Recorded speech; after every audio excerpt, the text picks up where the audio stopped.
closed kinetic chain wrist circles. So for this movement, I'm going to start on a wall.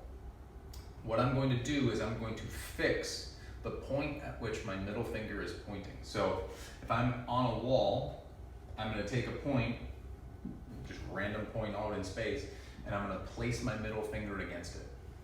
Now, keeping the orientation of my hand the same, so I'm not going to rotate it at all, I'm going to take my hand as high as I possibly can, my wrist up, and then I'm going to rotate my wrist through the biggest range of motion I can while keeping my middle finger pointed at the same point on the wall.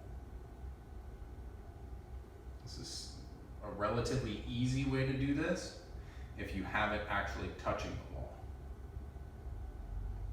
Okay. Once I've kind of mastered that, now I go from what is generally like a considered 1 to like a 10 immediately. So now I take my finger off the wall, but I still point it at that same point. Now from here, I'm going to take my wrist through as big of a range of motion as I can, opening to the side and focusing on making sure that my hand doesn't point away from that spot on the wall.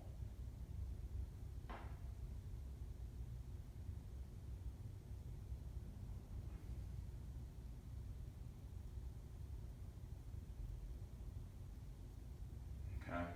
I also don't want to bring my finger away from it, and I don't want to deviate. It's very difficult to do it and not deviate, but that's the goal. So I'm pointing.